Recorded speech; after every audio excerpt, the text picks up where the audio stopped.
Bad news, everybody. Apparently in the future, the Illiterati will rise. Yes, I know someone's out there, well, actually, it's happening. No, okay, this is silliness. In the future, people are trying to stop us from reading books. This is the made-up theme here for a word game. It's a cooperative word game where together you're making words, trying to stop the Illiterati by making words about animals and colors and countries and words that have double letters and things like that. So this is a game that you can play together with other people, or you can play solo, I suppose, trying to beat it out. Here's how it plays. The game comes with a big bag of letters here, really nice tiles. This card here shows the frequency of the letters. There's 12 A's, and you'll notice that many of the letters have different symbols on them, while some letters, J, K, Q, X, and K, the letters that aren't used very often, have all 4 symbols on them. And then there are a few just totally wild letters that are in the game. So you have 2 draw bags, and that's because you're pulling the letters from one, and when you discard them, you throw them into the other. If you ever run out of letters, then you start using this one as a draw bag and this one as a discard bag. It doesn't matter which color. And you'll go back and forth like that. There are 2 types of books in this game. Each of these is like a special book deck, the torch deck, and then the waterlogged deck. The red deck has themes: brands, retail stores, restaurants, fast food chains, things that fly, animals. And the blue deck is more about mechanics. Uses 7 unique letters, anagrams, only 1 vowel in the exact middle of each word, alliterations, things like that. You must use a J, K, Q, X, and Z. So this is more mechanical and this is more thematic. Each player in the game is going to start with one of these in front of them. You'll be ignoring this final chapter part and only looking at this here.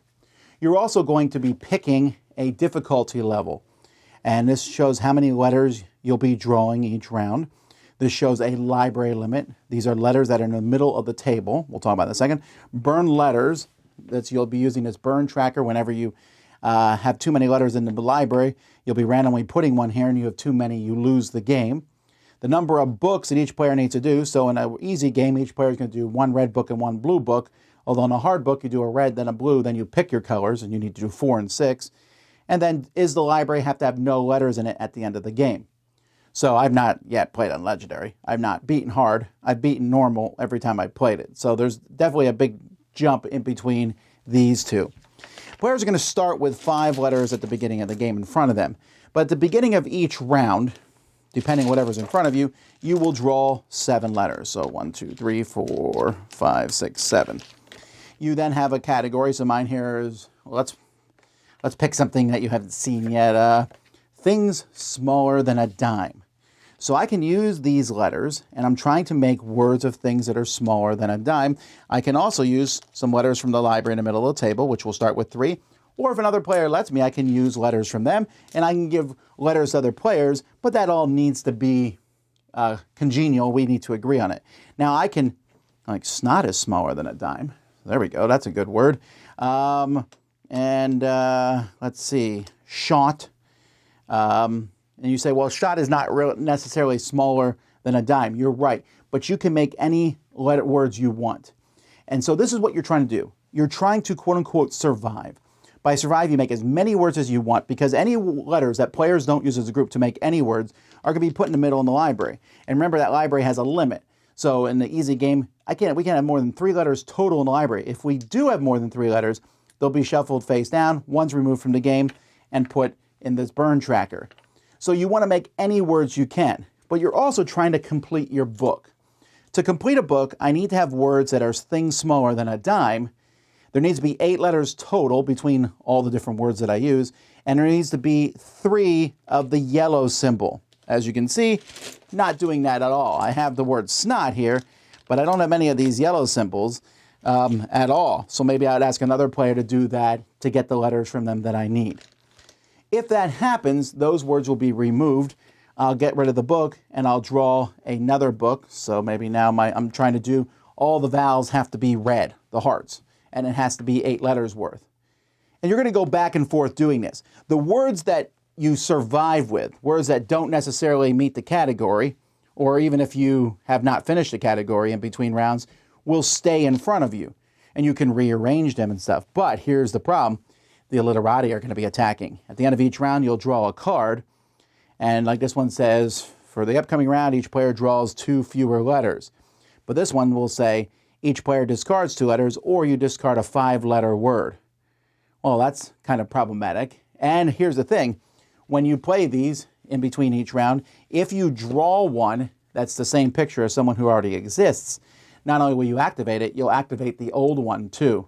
And so there could be a lot of illiterati. The longer the game lasts, the more annoying and powerful the illiterati are going to be. So that might get rid of some letters. So now I have fewer letters to deal with in the next turn. Once everyone has finished their books, hopefully without losing the game, then you'll draw one more book, players will decide, and you're doing the final chapter. In the final chapter, you're going to need more letters, 12 letters, and you'll need to use 5 here of the same symbol, things smaller than a dime, whatever it is. All vowels must be the same. You know, it's up to you. The problem is you can have no letters left in the library, or very few letters left in the library, again, depending on how difficult you want it to be. If you're playing on hard or legendary, you can't have any leftover letters at the end of the game. But if players together get that done, then you've won the game. You lose the game if you burn too many letters, which is going to happen eventually, especially with the Illiterati coming out. So that's how you play each round. You build words, you bind books, which means you finish these books, the Illiterati attack, and then you win if everyone has done this, or you lose if the burn tracker is filled, or if you run through the whole Illiterati deck. The cards in this game are very good quality. The tokens, everything's good quality, but I will mention the timer. There is a 3-minute timer for each round as you're building the words, and mine doesn't work anymore, or it works very poorly, which is okay because I don't think a sand timer works for this game because who's watching the sand timer when you're all doing letters? So we just used the 3-minute timer on the phone. Like I said, I haven't beat this on hard yet. I beat it on normal. There's a lot of cool things about Illiterati. I find it humorous, though, the different things here. Like this one says countries, right? And I think it was my first game we got this in. I forget what game it was, but we got this in a game, and I remember I was like, Canada, Germany, Somalia. And then for some reason, I couldn't think of any other countries. So it's hilarious. I got one time with colors. I'm like, red, orange. There are other colors, right? It's amazing how your mind can go blank when thinking these things. So it's a cooperative game. Everyone's trying to work together. And it's kind of an interesting one because what you're doing, you're making these words. You're trying to make any words you can. So first, the way it basically should work for a player, I'm assuming, is you get the book. Okay, now I have brands and retail stores. Okay, Nike, I can make that word.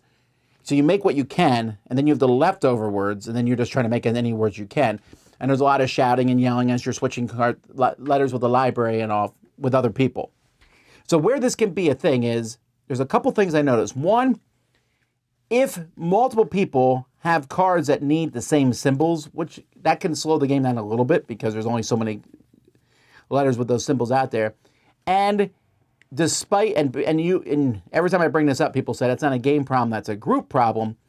But this game does allow for one loud wordsmith to kind of dominate everything. Like, oh, you can make that word. Oh, you can make that word. Oh, look, if I give you these, make this. Give me those letters. That can definitely happen in this game. It's going to happen to some degree anyway, where people are talking and saying, oh, you can make these words and everything. But if you are someone who is a quieter, more laid-back person, you might find it overwhelming because this game kind of leans into that, having people work back and forth with each other. I wish there were more of these book cards. I feel like there's almost too few of each one. There is 20 of each, 20 categories. Maybe they couldn't think of 20 of the blue ones because they're all the different ones with, double consonants, equal number of vowels and consonants. But with the categories, I thought they could have come up with more categories than these.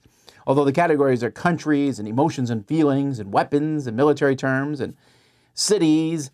There's just different types here. The letters are great. Different colors, shapes, the wooden tiles, they feel great. I like that there's a nice reference card that shows you. It shows you how the words work, what the different symbols mean on a thing. It's a good production. It all comes together really well. The Illiterati, and even the books. I didn't realize this until I was actually reviewing this game. The books have funny names like South of Sweden, Phantom of the Soap Opera, Combat and Serenity, Don Quixote, The Crepes of Wrath. That's, they added a little bit of theme with the Illiterati and everything like that. So this works well, but it's going to be a game that you're going to like if you like word games. So not everyone's going to be somebody who's going to want to jump into this. You got to like the cooperative nature of it. And like I said, it can definitely lead to a boisterous cooperative thing. If anybody there like, oh, I need an A, who has an A? There's a lot of that going on. And then at the end, there's like a frantic nature of like, just make any word. Words have to be 3 letters long or more. None of this 2-letter Scrabble stuff. But you're just trying to make words. But I think it's clever. There's a good mix of letters. There's a good mix of the vowels. I mean, what do we got in here? We have 12 A's, then 4 B's, 4 C's, 6 D's, 16 E's, 4 F's, 4 G's, 4 H's, 10 I's, only 1 J, but it's also wild. I don't know. I like the mixture of letters. I think the whole thing is fun. There's 22 of 4 different symbols scattered throughout the different letters, and the most common letters are the ones with the symbols. So the game works well. The Literati throws a nice wrench into things, making you discard letters. I like these books. I wish there was more of them. But if you're a wordsmith, if you like games like Scrabble, don't mind the 3-minute time limit per round and different things going on. It's pretty interesting. There's also some rules like you can only have 8 words in front of you. That's to keep one person from just like putting a million words in front of them and using them as letters for everybody. Of course, the Illiterati will kind of rip you up if you do that too. But yeah, it's a nice, solid game that I found to be enjoyable. I'll give it a 7 out of 10. So that's Illiterati. Check it out. I'm Tom Vasel, and you've been watching The Dice Tower.